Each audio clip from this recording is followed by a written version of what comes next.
Salut à toutes et à tous, c'est Adam pour l'équipe d'Infoscope. Alors je sais ce que vous allez me dire, je me suis coupé les cheveux, oui c'est vrai, mais je garde toujours ce maillot collector du Football Club de Nantes du titre de 1983. Alors en fait ce petit message ici, c'est une petite introduction en fait à la compilation en fait de nos meilleurs moments qu'on a fait sur notre chaîne Twitch, sur laquelle vous pouvez vous abonner, donc twitch.tv/infoscope21. On a perdu en fait les vidéos, alors c'est pour ça il fallait que je contrebalance un peu avec cette présentation vidéo.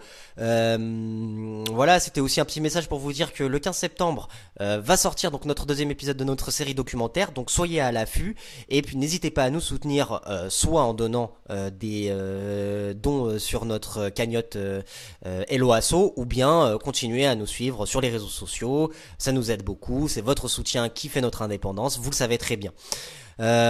Sur ce, je vous souhaite un bon visionnage et puis à la prochaine. Ciao. Je prends juste l'exemple des Jeux Olympiques, hein, mais si on faisait une métaphore un peu du jeu des superpuissances et du bal des nations, les Jeux Olympiques en seraient le théâtre. Et à ce titre, on voit bien qu'aujourd'hui, il y a une rivalité et bon, pas besoin d'allumer sa chaîne de télé sur France Info pour voir qu'il y a une rivalité entre les États-Unis et la Chine. Et en cette dernière journée, donc aux Jeux Olympiques à Tokyo, les États-Unis viennent de passer au classement des médailles, à la fois en termes de médailles d'or et au nombre total de médailles, devant la Chine, ce qui est quand même un fait inédit depuis le début de ces Jeux Olympiques. Toujours est-il que même s'il y a une certaine avance sportive de la part des Américains, qui serait peut-être symbole d'une avance encore en termes d'influence pour les Américains dans la compétition internationale, aujourd'hui on peut remarquer... Oui, je pense, pour aller dans ton sens Adam, et je pense que c'est une bonne analyse, et que de voir un peu ces deux superpuissances qui sont à la base des superpuissances économiques, idéologiques, assez diamétralement opposées en termes d'idéologie, et que le sport, ça fait partie du soft power pour chacune de ces puissances, et pour d'autres puissances comme l'Europe, pour essayer de rayonner, et rayonner notamment culturellement. Là, en ce moment, on est à la deuxième mi-temps du multiplex de Ligue 1 qui vient de reprendre, et on peut voir que si c'est aujourd'hui le dimanche à 15h que ça commence, ce multiplex, c'est notamment pour séduire le marché asiatique et en particulier le marché chinois, parce que nos clubs de football ont la prétention, au moins la Ligue de football professionnel, ceux qui la dirigent, ont la prétention de faire rayonner culturellement le football français en Asie. D'où cet horaire un petit peu étrange pour certains du dimanche à 15h. Voilà, ça c'est quand même une mode qui s'est plutôt adaptée au vu des finances catastrophiques et désastreuses des clubs, hein. La crise du Covid, la pandémie a été vraiment une saignée à blanc dans les comptes des clubs et des gros clubs en particulier, et c'est le cas du FC Barcelone. Parce que Lionel Messi, en juillet 2020, pour se rappeler, pour se remémorer son esprit, il était annoncé sur le départ du FC Barcelone, et lui-même exprimait le désir de partir. Finalement, il est resté, et jusqu'à la fin de semaine de cette semaine, il voulait même prolonger pour le FC Barcelone, en admettant, en acceptant une baisse drastique de son salaire lors de la conférence de presse qu'il a tenue aujourd'hui avant de partir à Paris passer sa visite médicale selon les sources que l'on a, notamment de nos confrères d'Eurosport. Il était prêt à accepter même jusqu'à 60 voire 70%, il l'a dit, donc après voilà, c'est aussi dans le coup de l'émotion sûrement, une baisse drastique de son salaire. En même temps, Lionel Messi, c'est un contrat, le dernier qui était estimé à 575 millions d'euros, toujours selon Eurosport, alors que la dette du Barça, elle est estimée à 1 milliard d'euros selon The New York Times. Les pertes du Barça ont été telles qu'aujourd'hui il est impossible pour lui, avec le salaire de Lionel Messi, de pouvoir payer tous ses salariés, puisque la masse salariale représentait 110% du chiffre d'affaires du du chiffre d'affaires du FC Barcelone. Donc ce qu'il faut comprendre, c'est qu'il y avait, il fallait le revenu, les salaires coûtaient plus que ce qu'avait gagné le FC Barcelone la saison dernière. Du coup aussi on comprend mieux en fait la position du Paris Saint-Germain lors de cet épisode assez médiatisé parce qu'ils savaient qu'ils s'en foutaient un peu d'avoir des revenus parce qu'en fait les revenus c'est directement un état c'est directement le pétrodollar qui finance qui finance le Paris Saint-Germain. Donc on voit bien et puis en termes de et en réalité on en parlait tout à l'heure, Benoît il en parlait tout à l'heure sur la question du marché asiatique. Le Paris Saint-Germain, c'est pas juste un club de foot. En réalité, c'est une marque gérée en tant que telle. Aujourd'hui, tu peux plus avoir une équipe de foot si ton budget il est pas à 110% du salaire, ce qui est un peu un non-sens. Parce que aujourd'hui, en France, il y a 2 millions de licenciés qui ont une licence de football.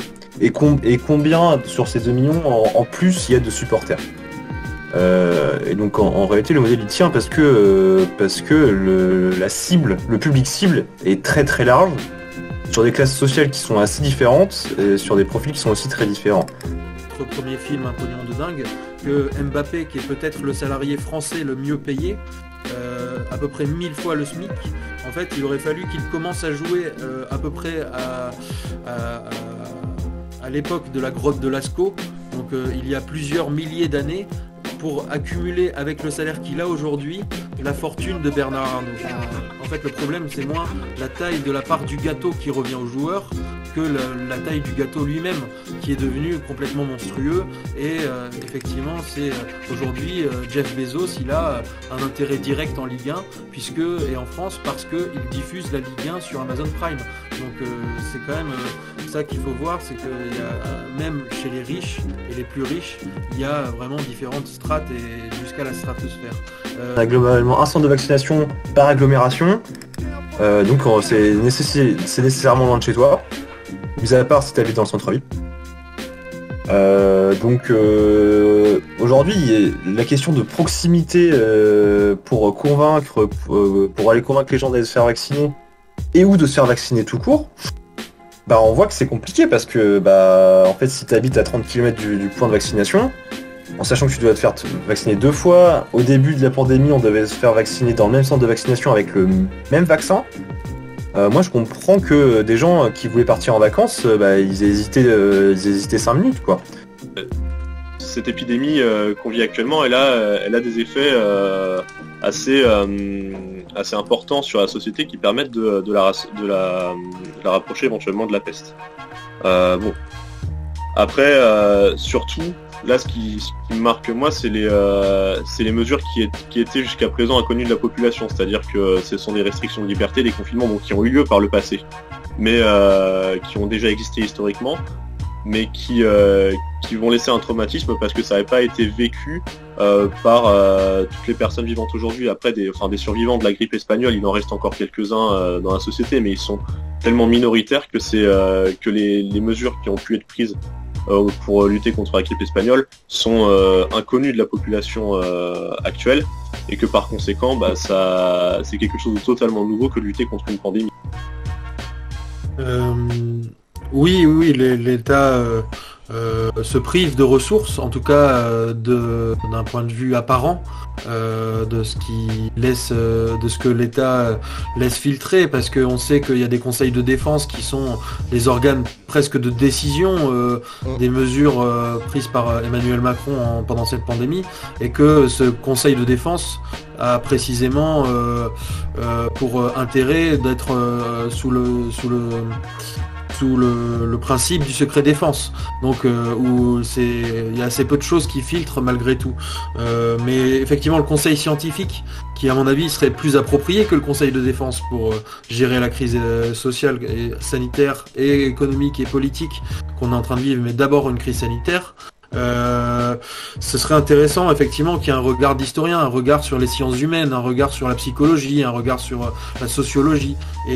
Alors il y en a un sociologue, un dans toute la composition quoi, et un anthropologue. Voilà, donc c'est léger, Ouais. c'est léger effectivement. Même s'il faut, je pense, une majorité d'épidémiologistes, de médecins, de gens qui savent vraiment comment fonctionne la santé des personnes, des êtres humains. Mais par contre, comme on a assez peu de recul finalement sur tous les aspects scientifiques, médicaux de ce virus et de cette maladie, en fait, c'est sûr que ça donnerait plus d'épaisseur aux décisions qui sont prises, comme à l'analyse qui en est faite et à la transmission d'une conviction. Par exemple, la conviction de se faire vacciner, qu'à mon avis, il faut transmettre, mais pas contraindre les gens par un pass sanitaire. Aujourd'hui, comme on n'arrive pas à casser la chaîne de transmission, bah en fait, on n'arrive pas à limiter la mutation. Et les mutations qui sont toujours de plus en plus violentes, brutales, et tutti quanti, et qui vont toucher les plus jeunes, qui va se renforcer, et qui va, etc., etc., etc., etc.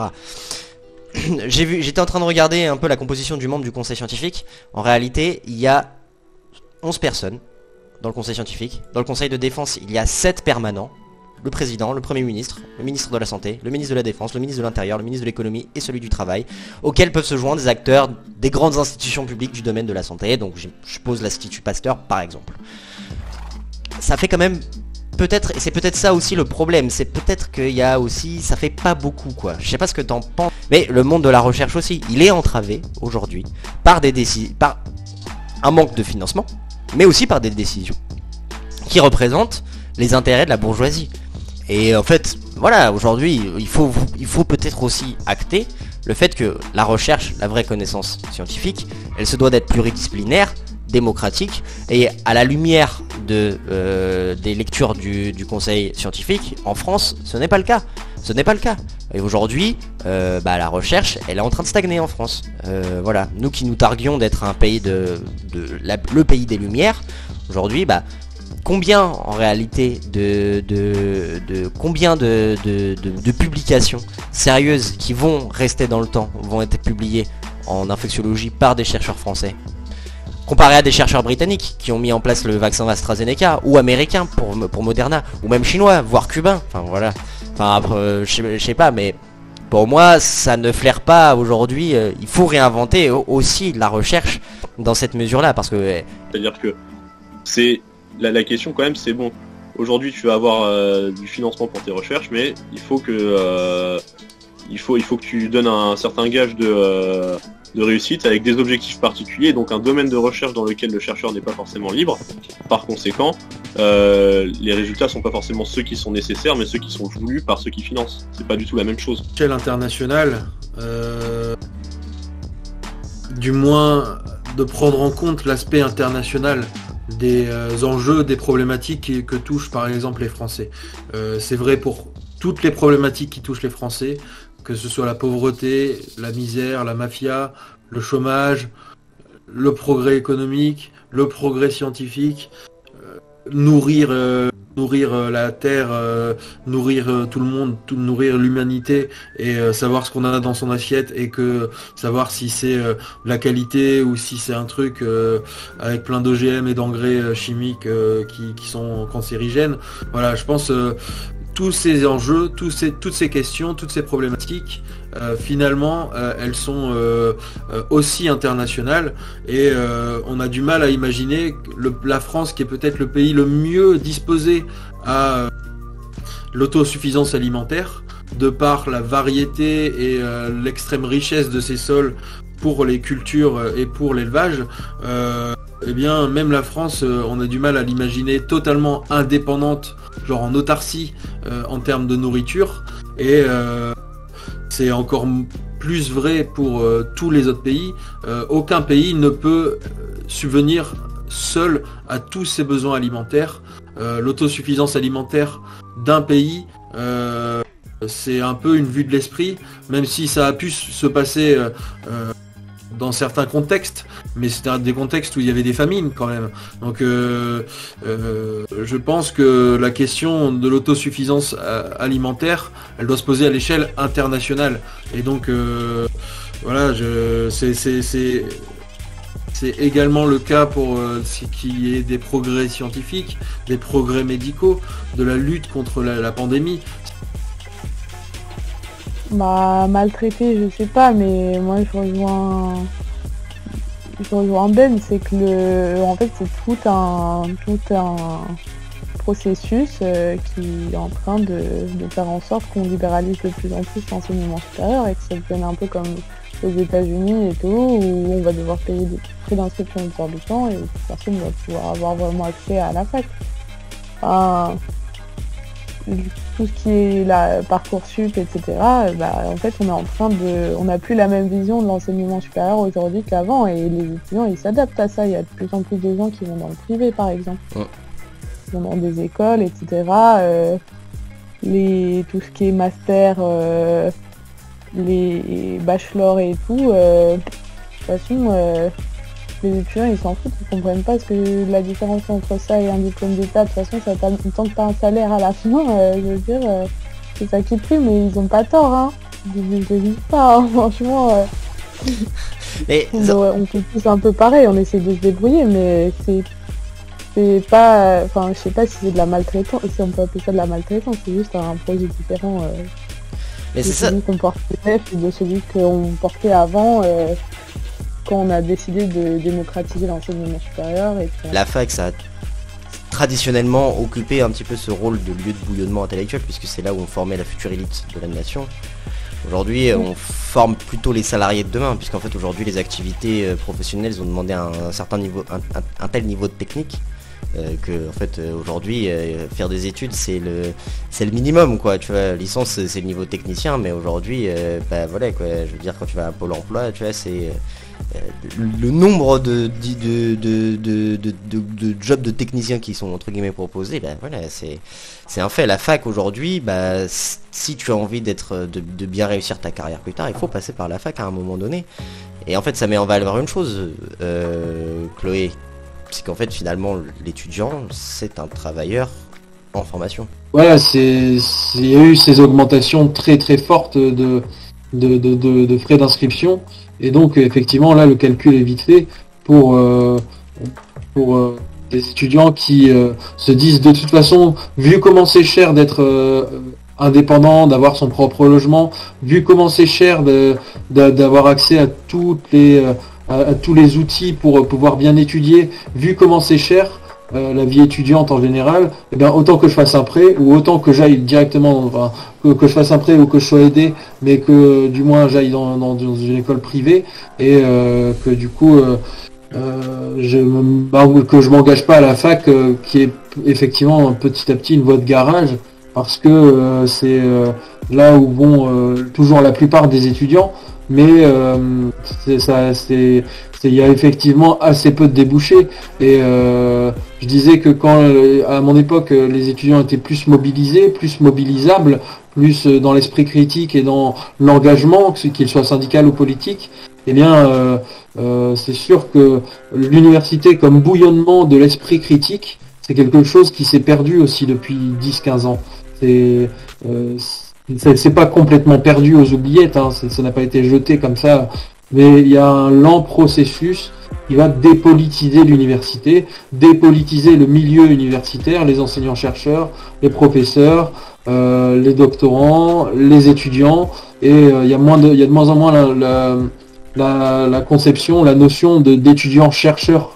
Par exemple, un étudiant qui va être dès la licence une force de recherche pour son domaine d'enseignement, son domaine d'études, et une force sur laquelle pourrait compter un enseignant-chercheur.